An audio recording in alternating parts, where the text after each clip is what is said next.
guys, River Dave 2021 Super Cat Fest West. I'd like to introduce you guys to an actual pretty good friend of mine, Brian Hutchins. Brian, how you doing? I'm good, Dave. How are you? How did I meet you, Brian? We met at probably about 4 a.m. at a Filiberto's with both of us drunk off our ass, yelling at each other over who was going to get tacos and who wasn't. Yeah, right. So, and then every time that I saw him since then was always 4 a.m. 4 a.m. And I'm all, you're the guy. And then one day he goes, you're not fucking River Dave. And I said, I am River Dave. I said, I'll put your fucking picture on the front page of my website tomorrow. And he goes, bullshit. And I put it up there. Sure as shit did. Turns out he was fucking with me. He knew it was River Dave the whole time. Just wanted his picture on the front of the website or some shit. I don't know. Having a lot of fun with you. I got to give you a hard time. So anyhow, Brian, tell us about, well, you're not even wearing a That Guy Nothing right now. Well, hold on. There we go. Now, Okay. Now I'm wearing my own gear. So Brian owns That Guy Services, and they service large apartment complexes, large industrial complexes. Correct. We work primarily with multifamily and commercial property owners nationwide. So they service everything from the electrical to air conditioning to, you know, all the problems or whatever. They go out and get the bids and save all these guys money. And it's a really cool thing, but it's not nearly as fun and entertaining as, I don't know, going to Mexico? Yeah, we go to Mexico. We have a good Then time. you got this guy right here. That's kind of cool. He's busy FaceTiming his Heina. Yeah. Yeah, we go to Mexico a bit. You know, go down there, have a good time, and this guy's being humble. He took his whole upper management down to Mexico for that fishing. Correct. We went down to and fished the Bisbee last year, and the Bisbee. yes, yeah. If you guys don't know what the Bisbee is, it's like $100 grand to enter the Bisbee. Well, it's not quite. It's 60 grand all in for that, and then you have obviously your boat expenses, fuel, bait, you know, any other things that go with that. So I'm not gonna get into all the online shit, but I had a guy say, I don't even think you own a boat, on because they were talking shit to Brian here online, and I was like, yeah, Brian's boat's bigger than like all of our boats. Yeah. So I have a great friend who's actually a client who came to us and he purchased Greg Norman's old boat, which is named Aussie Rules. It's a 90-foot Ocean Fast, and working with him. Guy number 2. Yeah. I love it. Well, he's not that guy. I'm that guy. But so he came to me and said, you know, hey Brian, if you like, what we can do is do a partnership deal, and you can use the boat and have fun on it. And so I have, and not nearly as much as I would like to, but hey, Tank, stick around. You're getting interviewed next. You're getting interviewed next. Let's keep going. So he's got this big 100-foot Go Fast thing, and it's absolutely She can walk in front badass. of me. Yeah. She can walk in front of us all She she can wants. stand there all the whole time. Yeah, exactly. So yeah, it's a 90-foot Ocean Fast, beautiful boat, and we went down and fished the Bisbee. 40th anniversary of the Bisbee, and for the first time in 40 years, nobody won. How does that happen? Nobody caught any qualifying fish. So a qualifying fish has to be 300 pounds or larger, blue or black marlin. So I have a solution to that problem. Okay. Turns out I was born lucky. All right. So you're I going want next to, time? I want to go on the boat. I'm gonna be the good luck charmer now. Here's my offer. All right.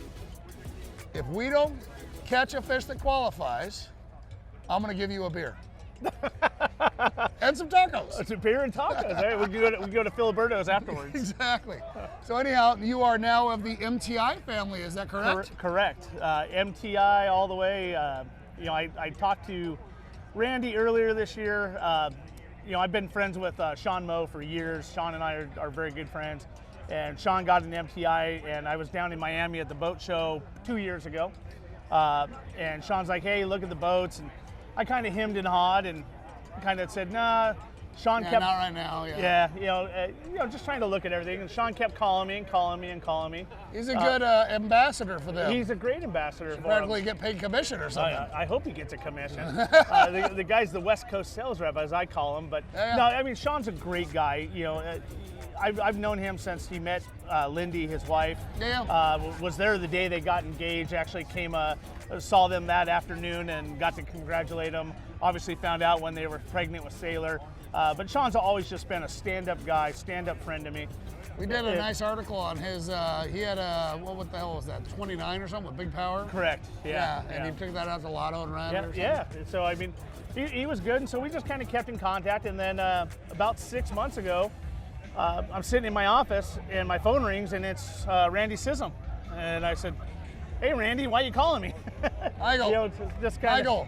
Michael, check it out. You're not a hot chick. You don't get the pass. So I was like, hello, Randy. How are you? And he goes, "Hey, Brian, I hear you're interested in buying a boat. Come on down to the shop next time you're in town." And we do a lot of business in St. Louis. Yeah. And so I was in town about 3 weeks later, and went into the shop there and started sitting down talking with them. And shortly thereafter, we came to terms on ordering a 50-foot center console.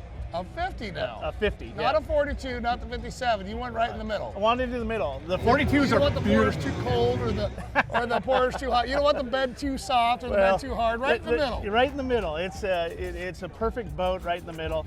And so sitting there talking with, I actually spent about 5 hours at the MTI facility. Taylor Sissom, Randy's daughter. She's cool, isn't she? She is just absolutely I've phenomenal. met her a few times at boat shows. Yeah, so she took me around, showed me around the facility. Tom Stewart, who manages their stuff there, also took me around and showed me a lot of what was going on. We looked at all the different models of the boats, and they had the first 50 that had just come out of the mold and was going through rigging. So we walked it, and I instantly fell in love. And I'm naming the boat right now. It's the new hotness, the or the new. The new. It's the latest. It's going to be MTI lease. Yeah, right. So Yeah, exactly. Latest, greatest, whatever. In that conversation, we started talking about stuff. And they told me about the fun run, which was happening a couple weeks later. So I went down, and in the process of going down there, I had told them, yes, I would like to order a 50, but I'd also like a boat to use this year. Yeah. And so Randy said, "Hey, we got loaner. here's a loaner. You can lease it." And I said, "I can lease it? I don't have to pay for it?" Yeah. He's totally joking right now. Yeah, by the guy. totally kidding. Don't put that out there on the internet like he's being serious. You can lease boats from MTI, which actually wouldn't be if they did a next jet situation or something like that, it'd work out. It'd be a great thing if you could lease a boat, but obviously that's not the case. So they just made me a hell of a deal. Got me a 42 that had just gone through and been completely re-rigged about a couple years ago. Has new 1100s in it. Beautiful boat. And so I went down to Florida. Took my buddy Chris Mills with me. Yeah, I gotta be honest with you. On your Rolodex there, River Dave should have been up in the upper number lists. I like Chris Hills. You not got Chris bumped. Hills, Chris Hills, by the way. Yeah. I like Chris just fine, but fuck Chris. He's out. I'm in. You got bum ankles. He's got bum ankles. It was a question of who had the worst bum ankle. Lost the coin toss. He lost the coin toss. So Chris and I went down, and we ended up doing the MTI fun run with the owners. Had a great time down there running the 42. Solidified the deal on the 50. Yeah. And did some design work with their designers. And let me tell you, and I don't care who you talk to, there is nobody that can beat MTI service. So they're designers. I mean, it really shouldn't have been that hard of a conversation. It was big, giant RDPs on the side, right? Yeah, That's basically what I it went is. with the RDP logo. I was thinking, maybe I could get some You could have sponsorship. painted it right across the whole side of the boat. No, we went with a beautiful That Guy Blue, as I like to call it, a color, along with a silver, kind of almost a charcoal color on the boat. And then there's a couple little design items that aren't being told to everybody yet. Right. Little We'll secrets. debut it on RDP. Yeah, we'll How's debut that it on sound? RDP. So I like that. should be ready. Hopefully, we're shooting for towards the end of March next year. So Right before Desert Storm. right before Desert Storm. I know which boat I'll be on. I don't know what boat the rest of the poor people are going to be on, but I'm going to be on the big one. We're gonna sit at the dock and just hang out and have a damn good time the whole time. I'm a big fan of that. Yeah. Hey guys, this is Brian Hutchins. Before I let you go, Brian, you want to know what my two favorite things about this is? What's that? Later tonight, Philly Birdos Tacos. Yep. And posting this on Boat Outlaws later. See you, buddy. All right, buddy. Hey, I appreciate it. See you guys. Thanks so much.